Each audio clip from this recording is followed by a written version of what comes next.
Good morning friends. आज है 17 अप्रैल और 17 अप्रैल के करंट अफेयर्स में आप सभी लोगों का बहुत बहुत स्वागत है।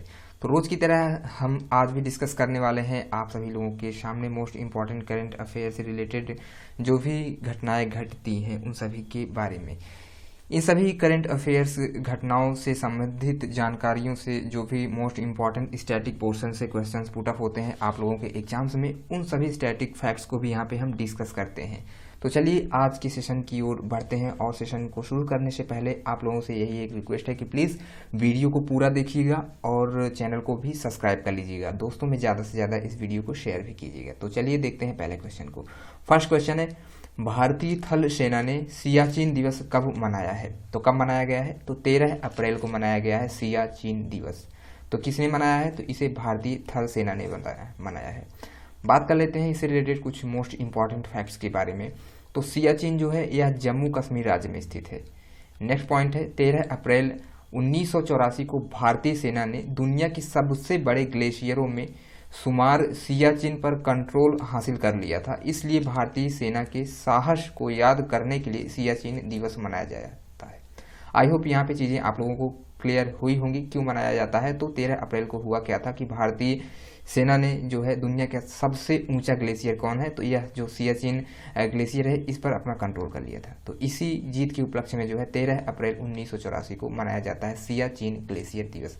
बात कर लेते हैं अब यहाँ पे थल सेना से रिलेटेड जो भी इंपॉर्टेंट फैक्ट्स बनते हैं। तो क्या है भारतीय थल सेना को क्या कहते हैं? इंडियन आर्मी कहते हैं। स्थापना कब की गई थी? तो 1 अप्रैल 1895 में इंडियन आर्मी की स्थापना की गई थी। मुख्यालय कहाँ पे है? तो नई दिल्ली में इंडियन आर्मी का मुख्यालय है। बात कर लेते हैं नए थल सेना के जो अभी अध्यक्ष हैं वर्तमान समय में, तो वो हैं जनरल मनोज मुकुंद नरवाणे, है ना। तो जनरल मनोज मुकुंद नरवाणे जो हैं ये इसके आर्मी के वर्तमान समय में थल सेना अध्यक्ष हैं। अब बात कर लेते हैं नेक्स्ट क्वेश्चन के बारे में। नेक्स्ट क्वेश्चन बढ़ने से पहले यहाँ पे कुछ और भी दिया हुआ है। तो सेना के जो भी अन्य प्रमुख स्टैटिक पॉइंट्स के क्वेश्चंस जो कि आपके एग्जाम में बन सकते हैं इसको भी हम देख लेते हैं। तो बात कर लेते हैं चीफ ऑफ स्टाफ। तो अभी यह जो है इस पद को नया नया बनाया गया है। तो इसका फुल फॉर्म हो जाता है, यानी इसे शॉर्ट में CDS कहते हैं और इसे फुल फॉर्म के रूप में देखते हैं तो चीफ ऑफ डिफेंस स्टाफ भी कहते हैं। इसके जो अध्यक्ष हैं वो कौन है? तो विपिन रावत जी हैं। ये इसके अभी जो है पहले फर्स्ट अध्यक्ष बनाए गए हैं। मोस्ट इंपॉर्टेंट है ये आपके क्वेश्चन, ये कोई भी परीक्षा हो ये क्वेश्चन आपकी परीक्षा में जरूर से जरूर आएगा। अब नेक्स्ट क्वेश्चन दिया हुआ है उप सेना प्रमुख कौन है? तो SK सैनी जो है उप सेना प्रमुख हो जाते हैं इंडियन आर्मी के। नेक्स्ट क्वेश्चन है वायुसेना। अब बात कर लेते हैं वायुसेना के बारे में। तो इसके अध्यक्ष कौन है? तो इसके अध्यक्ष हैं air chief marshal RKS Bhadauria. ये भी इंपॉर्टेंट है, आप लोगों को पता होना चाहिए। बात कर लेते हैं नौसेना के अध्यक्ष के बारे में। तो एडमिरल करमवीर सिंह इसके जो है अध्यक्ष हैं। नेक्स्ट पॉइंट है भारतीय तटरक्षक बल के अध्यक्ष कौन है? तो इसके अध्यक्ष हैं कृष्णा स्वामी नटराजन। मोस्ट इंपॉर्टेंट पॉइंट्स हैं, इन सभी चीज़ों को आपको एज इट इज याद कर लेना है। नेक्स्ट पॉइंट है राष्ट्रीय सुरक्षा गार्ड यानी NSG के अध्यक्ष कौन है? तो अनूप कुमार सिंह इसके अध्यक्ष हैं। नेक्स्ट है भारतीय रेलवे सुरक्षा बल सेवा जिसे RPFS भी कहते हैं कि महानिदेशक कौन है? तो कौन है? तो अरुण कुमार जी इसके महानिदेशक हैं।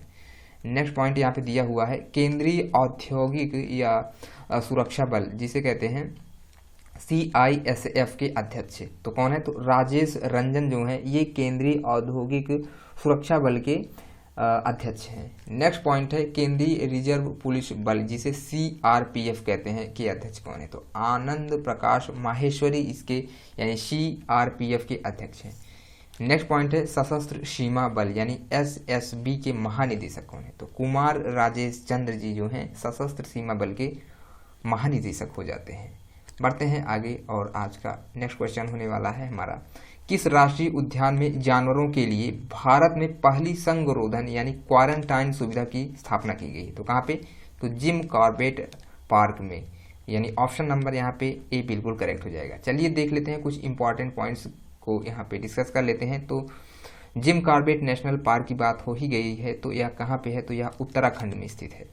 नेक्स्ट पॉइंट है देश के सबसे पुराना जो है राष्ट्रीय उद्यान कौन सा हो जाता है, तो यह आपका यही है जिम कॉर्बेट राष्ट्रीय उद्यान, जिसे जानवरों के लिए देश की पहली संगरोधन सुविधा स्थापित की गई। तो यहीं पे जो है जानवरों के लिए पहली संगरोधन की सुविधा स्टार्ट की गई है आपके जिम कॉर्बेट नेशनल पार्क से, जो कि कहाँ पे है, तो उत्तराखंड में स्थित है। इस चीज़ को आप लोगों को पता होना ही चाहिए, कई बार एग्जाम्स में यह पूछा जाता है। नेक्स्ट क्वेश्चन हमारा यहाँ पे दिया हुआ है, कोविड-19 का इलाज करने के लिए आयुर्वेद के साथ एलोपैथी का प्रयोग करने वाला पहला राज्य कौन सा बन गया है, तो वह बन गया है गोवा, है ना। कौन सा बन गया है, तो सॉरी गोवा, है ना। तो पहला राज्य बन गया है आपका गोवा, यानी ऑप्शन नंबर यहाँ पे डी बिल्कुल करेक्ट हो जाएगा। देख लेते हैं कुछ इंपॉर्टेंट फैक्ट्स के बारे में जो कि यहाँ पे दिया हुआ है। तो गोवा जो है कोविड-19 मरीजों और क्वारंटाइन्ड लोगों की इम्यूनिटी को बढ़ाने के लिए एलोपैथी और आयुर्वेद का प्रयोग करने वाला देश का पहला राज्य बन गया है ना। तो यहाँ पे चीज़ें जो है मरीजों का इलाज, जो भी पीड़ित होंगे कोविड-19 से, उनका इलाज किससे, तो उनका इलाज जो है आयुर्वेद यानी प्राचीन चिकित्सा और एलोपैथी के द्वारा किया जाएगा। अब बात कर लेते हैं कोरोना वायरस से रिलेटेड कुछ इंपॉर्टेंट फैक्ट्स के बारे में। वैसे तो हम डेली की डेली इस चीज़ों को आप लोगों के साथ डिस्कस किया जाता है, लेकिन हमारे कुछ नए बच्चे जुड़ते हैं हमसे, तो उनको भी बताया जाना यहाँ पे जरूरी है। तो फर्स्ट पॉइंट है यहाँ पे कोरोना वायरस की शुरुआत कहाँ से हुई थी, तो चीन के वुहान शहर से हुई थी। नेक्स्ट पॉइंट है वुहान से फैलने वाले इस कोरोना वायरस से होने वाली बीमारी को क्या नाम दिया गया है, तो कोविड-19 का नाम दिया गया है। नेक्स्ट पॉइंट है वुहान कोरोना वायरस को सार्स कोविड-2 नाम दिया गया है, तो क्या नाम दिया गया है, तो वुहान से जो कोरोना वायरस फैला है उसे सार्स CoV-2 भी नाम दिया गया है। इस चीज़ों को आप लोगों को याद कर लेना है। अब बढ़ते हैं आगे, और आगे पढ़ने से पहले यहाँ पे थोड़ा सा स्टैटिक पॉइंट्स दिया हुआ है गोवा राज्य के बारे में, तो हम यहाँ पे गोवा राज्य को थोड़ा सा देख लेते हैं। तो गोवा राज्य की राजधानी की अगर बात कर लेते हैं, तो गोवा की राजधानी कौन सी है, तो पणजी हो जाती है। मुख्यमंत्री कौन है, तो प्रमोद सावंत जो है यहाँ के मुख्यमंत्री हैं, जो कि बीजेपी पार्टी से संबंधित हैं। गवर्नर कौन है यहाँ के, तो सत्यपाल मलिक जी यहाँ के गवर्नर हो जाते हैं गोवा राज्य के। नेक्स्ट पॉइंट है अगर बात कर लेते हैं उच्च न्यायालय का नाम कौन सा है, तो उच्च न्यायालय का नाम यहाँ का मुंबई उच्च न्यायालय ही है। और मुख्य न्यायाधीश यहाँ के कौन है, तो प्रदीप नंदराजोग जी यहाँ के जो हैं, तो यहाँ के उच्च न्यायालय के मुख्य न्यायाधीश हो जाते हैं प्रदीप नंदराजोग। अब नेक्स्ट पॉइंट को देख लेते हैं, तो गोवा के 2 पड़ोसी राज्य भी हैं, कौन कौन से हैं, तो महाराष्ट्र और कर्नाटक जो है इसके पड़ोसी राज्य हैं। बात कर लेते हैं अगले पॉइंट के बारे में, तो गोवा की लोकसभा की सीटों की अगर बात कर लेते हैं, तो यहाँ पे 2 सीटें हैं लोकसभा के लिए। राज्यसभा के लिए यहाँ पे 1 सीट है, और विधानसभा में कितने सीटें हैं, तो 40 सीटें हो जाती हैं विधानसभा के लिए। अब बढ़ते हैं आगे, तो गोवा क्षेत्रफल के हिसाब से सबसे क्या है, सबसे छोटा राज्य है। यहाँ पे जो है एरिया वाइज की बात करते हैं तो सबसे छोटा राज्य हो जाता है। अब बढ़ते हैं नेक्स्ट पॉइंट की ओर। दिया हुआ है 19 दिसंबर को हर साल गोवा मुक्ति दिवस मनाया जाता है, और हर साल 30 मई को गोवा स्थापना दिवस मनाया जाता है। यहाँ पे याद रखना है आप लोगों को, 19 दिसंबर को क्या मनाया जाता है, तो गोवा मुक्ति दिवस मनाया जाता है, और 30 मई को क्या मनाते हैं, तो गोवा की स्थापना दिवस मनाया जाता है 30 मई। ये दोनों डेटें आप लोगों को अच्छे से क्लियर होनी चाहिए। अब बढ़ते हैं आगे, और अगला क्वेश्चन है हमारा, रोजगार सृजन योजना किस राज्य में शुरू की गई है, तो कहाँ पे, तो बिहार राज्य में शुरू गई है रोजगार सृजन योजना, यानी ऑप्शन नंबर यहाँ पे ए बिल्कुल करेक्ट हो जाएगा। अब बात कर लेते हैं कुछ इंपॉर्टेंट पॉइंट्स के बारे में। तो इस योजना का उद्देश्य क्या है, तो इस योजना का उद्देश्य जो है बेरोजगार जो हैं, यानी बेरोजगार युवकों या कोई भी व्यक्ति जो बेरोजगार है को रोजगार प्रदान करना और गरीब लोगों को आर्थिक सहायता प्रदान करना, इसका उद्देश्य है। अब बात कर लेते हैं बिहार राज्य से कुछ इंपॉर्टेंट फैक्ट्स के बारे में। तो स्थापना की बात कर लेते हैं, तो 22 मार्च 1912 में जो है बिहार राज्य की स्थापना हुई थी। राजधानी क्या है, तो पटना यहाँ की राजधानी है। मुख्यमंत्री नीतीश कुमार जो कि जनता दल पार्टी से हैं, यहाँ के मुख्यमंत्री हैं। गवर्नर कौन है, तो गवर्नर फागू चौहान यहाँ के, यानी बिहार राज्य के गवर्नर कौन है, तो फागू चौहान हो जाते हैं। नेक्स्ट पॉइंट है बिहार उच्च न्यायालय का नाम पटना उच्च न्यायालय है। क्या है, तो बिहार का जो उच्च न्यायालय है उसका नाम क्या है, पटना उच्च न्यायालय। और कौन है यहाँ के मुख्य न्यायाधीश, तो मुख्य न्यायाधीश कौन हो जाते हैं, तो संजय करोल यहाँ के हैं मुख्य न्यायाधीश। अब बढ़ते हैं नेक्स्ट पॉइंट की ओर। नेक्स्ट पॉइंट यहाँ पे दिया हुआ है, बिहार के 3 पड़ोसी राज्य कौन कौन से हैं, तो झारखंड हो गया, उत्तर प्रदेश हो गया, वेस्ट बंगाल यानी पश्चिम बंगाल हो गया, ये 3 इसके पड़ोसी राज्य हो जाते हैं। नेक्स्ट पॉइंट है बिहार का एक पड़ोसी देश भी है, कौन सा है, वह नेपाल हो जाता है, एक पड़ोसी देश यहाँ का। अब बात कर लेते हैं यहाँ पे सीटों के बारे में। तो लोकसभा के लिए यहाँ पे कितनी सीटें हैं, यानी बिहार राज्य में तो 40 सीटें हैं यहाँ पे लोकसभा के लिए। बात करें राज्यसभा के लिए तो 16 सीटें यहाँ पे राज्यसभा के लिए हैं। विधानसभा के लिए कितनी सीटें हैं, तो 243 सीटें यहाँ पे विधानसभा के लिए। आई होप कि यहाँ पे जो भी क्वेश्चंस आप लोगों के लिए इंपॉर्टेंट हो सकते हैं उन सभी चीज़ों को डिस्कस कर लिया गया है। अब बढ़ते हैं नेक्स्ट क्वेश्चन की ओर। नेक्स्ट क्वेश्चन यहाँ पे है, हाल ही में विश्व चगास रोग दिवस यानी वर्ल्ड चगास डिजीज डे कब मनाया गया है, तो इसे मनाया गया है 14 अप्रैल को, यानी ऑप्शन नंबर ए यहाँ पे बिल्कुल करेक्ट हो जाएगा। अब देख लेते हैं कुछ इससे रिलेटेड मोस्ट इंपॉर्टेंट पॉइंट्स को जो कि आप लोगों को समझना बेहद जरूरी हो जाता है। तो इस दिवस का उद्देश्य क्या है, तो चगास रोग जो है यह कीड़ों द्वारा होने वाला एक तरह का रोग होता है जो कि कीड़े इस रोग को फैलाते हैं। इसके बारे में कुछ हम यहाँ पे जानकारियाँ लेंगे। तो चगास रोग जो है इसका उद्देश्य चगास रोग के बारे में जागरूकता बढ़ाने के लिए हर वर्ष 14 अप्रैल को विश्व चगास रोग दिवस मनाया जाएगा। 14 अप्रैल 2020 को विश्व में यह दिवस पहली बार मनाया गया था और इसे मनाने की घोषणा किसने की थी, तो WHO के द्वारा यानी वर्ल्ड हेल्थ ऑर्गेनाइजेशन के द्वारा इस चगास दिवस को मनाए जाने की घोषणा की गई थी। तो यह एक तरह का डिजीज या क्या है, डिजीज है यानी एक तरह का रोग है। किसके द्वारा फैलता है, तो यह कीड़ों के द्वारा फैलता है। अब देख लेते हैं कुछ इससे संबंधित और भी पॉइंट्स को। तो इस बीमारी का नाम डॉक्टर कार्लोस जस्टिन नियासो यानी रिबोरो चगास के नाम पर रखा गया है। तो किसने रखा है, तो जस्टिस नियानो रिबोरो चगास के नाम पर इस बीमारी को रखा गया है। अब देख लेते हैं WHO के बारे में, चूंकि इन्हीं के द्वारा इसका नामकरण किया गया था। तो वर्ल्ड हेल्थ ऑर्गेनाइजेशन इसका फुल फॉर्म हो जाता है, जिसे हिंदी में विश्व स्वास्थ्य संगठन कहते हैं। स्थापना कब की गई थी, तो 7 अप्रैल 1948 यानी 1948 में इसकी स्थापना की गई थी। चीज़ें आप लोगों को यहाँ पे क्लियर हुई होंगी। अब बढ़ते हैं नेक्स्ट क्वेश्चन की ओर। नेक्स्ट क्वेश्चन बढ़ने से पहले यहाँ पे इसके बारे में थोड़ा सा और भी डिटेल्स दिया हुआ है, उसको भी हम डिस्कस करेंगे। तो मुख्यालय कहाँ पे है इसका, तो मुख्यालय इसका जिनेवा यानी स्विट्जरलैंड में इसका मुख्यालय है। अध्यक्ष कौन है, तो टेड्रोस एडहानोम इसके अध्यक्ष हो जाते हैं। अब बात कर लेते हैं यहाँ पे हम अप्रैल से जितने भी महत्वपूर्ण दिवस होते हैं उन सभी डेज को हम यहाँ पे कवर करने वाले हैं। फिलहाल हम डेली की क्लास में इन सभी डेज को आप लोगों को बताते हैं, जिससे चीज़ें आपको क्या हो कि अच्छे से याद हो जाएं और जितने भी मोस्ट इंपॉर्टेंट डेज से क्वेश्चंस आपके एग्जाम में बनते हैं वो सभी चीज़ें आप लोगों को पता हो जाएं। तो 1 अप्रैल को हमने क्या मनाया है, तो 1 अप्रैल को मनाया गया है उत्कल यानी ओडिशा दिवस। 2 अप्रैल को क्या मनाया गया है, तो विश्व आत्म केंद्रित जागरूकता दिवस मनाया गया है 2 अप्रैल को। 5 अप्रैल की बात करते हैं तो राष्ट्रीय समुद्री दिवस और 6 अप्रैल को मनाया गया है अंतर्राष्ट्रीय खेल दिवस। 7 अप्रैल को विश्व स्वास्थ्य दिवस और 10 अप्रैल को मनाया गया है विश्व होम्योपैथी दिवस। 14 अप्रैल की बात करते हैं तो भीमराव अंबेडकर जयंती मनाई गई है।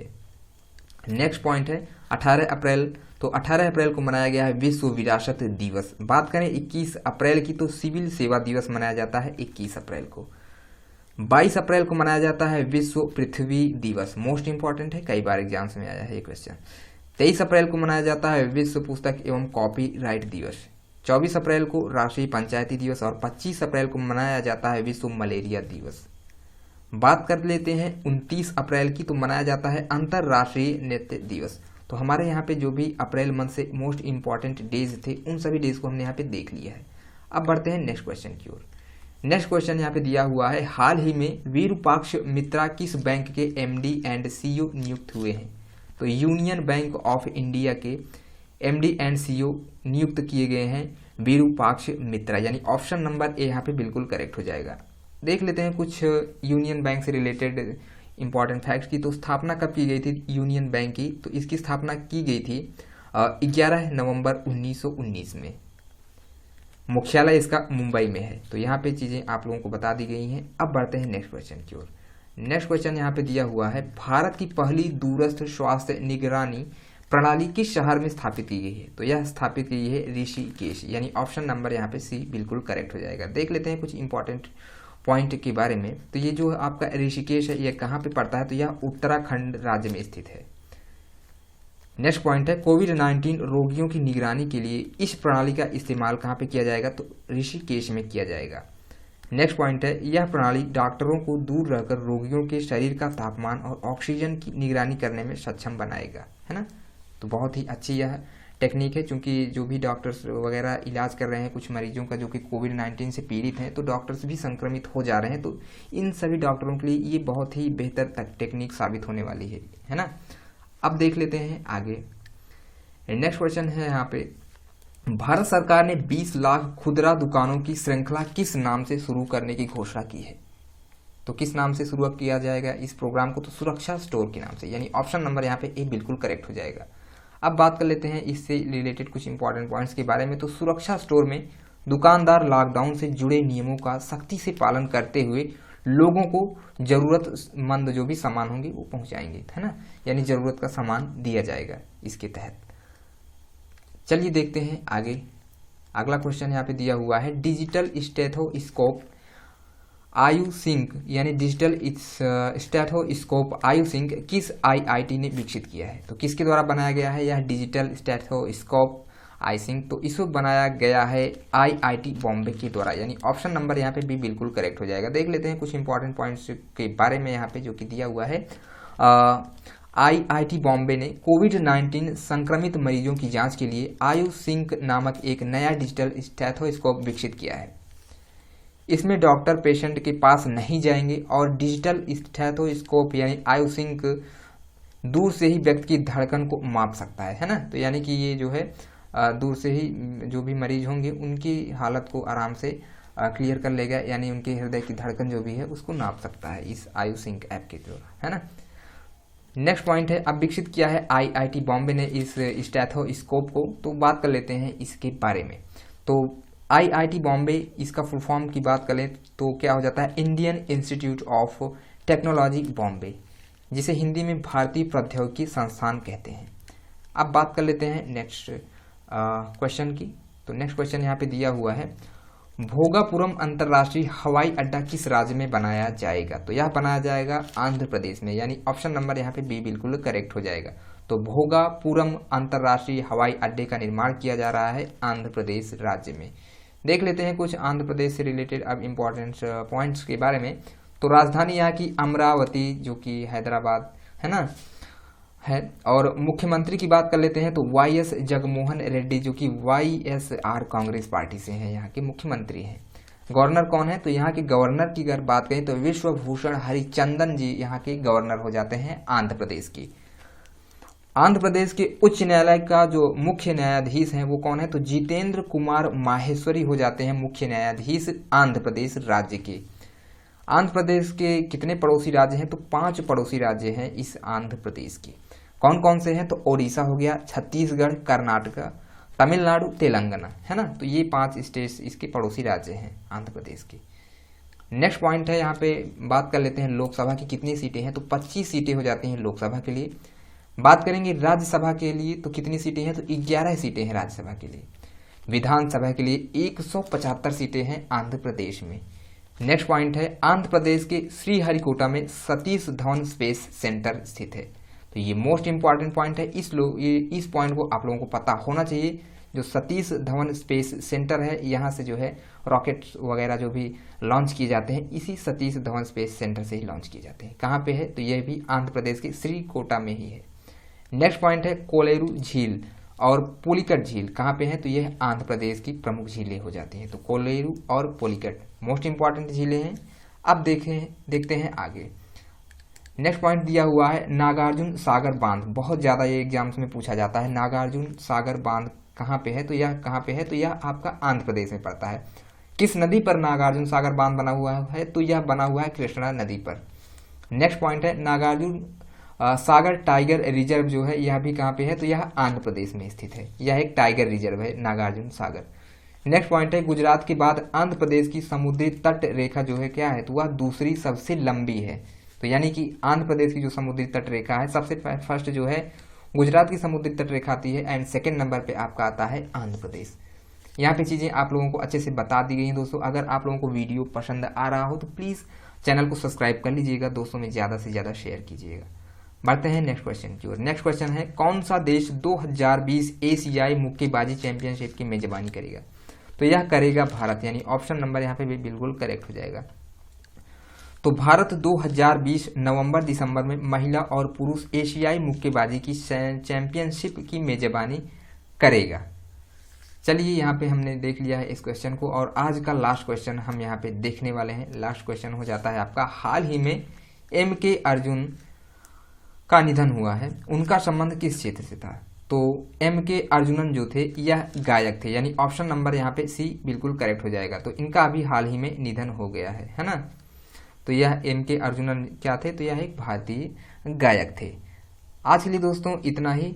अब तब तक के लिए अब आप लोगों से मिलते हैं नेक्स्ट वीडियो में।